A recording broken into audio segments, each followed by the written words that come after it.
ఎలా ఉంది? పర్వాలేదు, లేచి కొంచెం నడవగలుగుతున్నాడు. అయితే వెళ్దాం పద. ఎక్కడికి? ఇంటికి. తనని ఇలా వదిలేసా? అయిన వాళ్లే తన పట్టించుకోవట్లేదు, మనకెందుకమ్మా? అది కాదు నాన్న.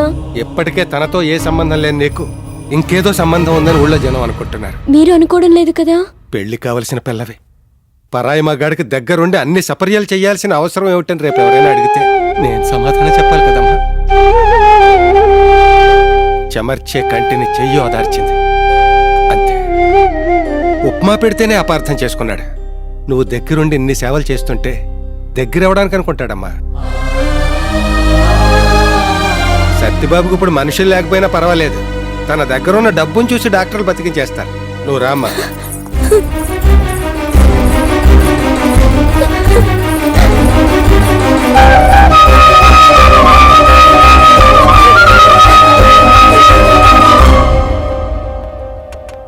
ఎలా ఉంది సార్?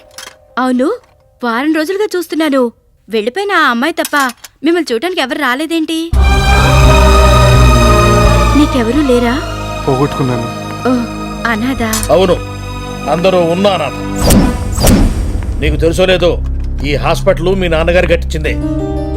ఆయన ఆఖరి రోజుల్లో ఈ హాస్పిటల్లో ఉన్నప్పుడు చుట్టుపక్కల గ్రామాల నుంచి కొన్ని వేల మంది ఆయన చూడడం కోసం తరలి వచ్చేవారు. కులమత భేదాలు లేకుండా ఆయన బతకాలని పూజలు ప్రార్థనలు చేసేవారు.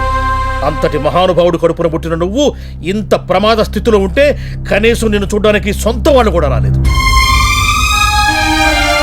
చెట్లు వాటికి కాసిన పళ్ళు అవి తినవు, నదులు వాటిలో నీళ్ళవి తాగవు. ఇతరులకు ఉపయోగపడడం కోసమే వాటి. కానీ మనిషి మాత్రం తన కోసమే బతుకుతున్నాడు. తను బతకడం కోసం అవసరమైతే పక్కవాడిని కూడా చంపేస్తున్నాడు. మీ నాన్నగారు మొదటి రకం అయితే నువ్వు రెండో రకం. డబ్బు ఆస్తుల్ని సంపాదించి పెడుతుంది, కానీ మంచితనం మనుషుల్ని సంపాదించి పెడుతుంది. ఆ మంచితనం సంపాదించుకున్న మనిషికి పేదరికం రావచ్చేమో గాని ఒంటరితనం మాత్రం చస్తే రాదు, చచ్చిన రాదు. అందుకే మన పెద్దవాళ్ళు నలుగురితో మంచిగా ఉండాలంటారు. మనం గెలిచినప్పుడు ఆనందం పంచుకునేందుకు నలుగురు, ఓడిపోయినప్పుడు ఓదార్చేందుకు నలుగురు, లేనప్పుడు చచ్చినా ఒకటే, బతికినా ఒకటే.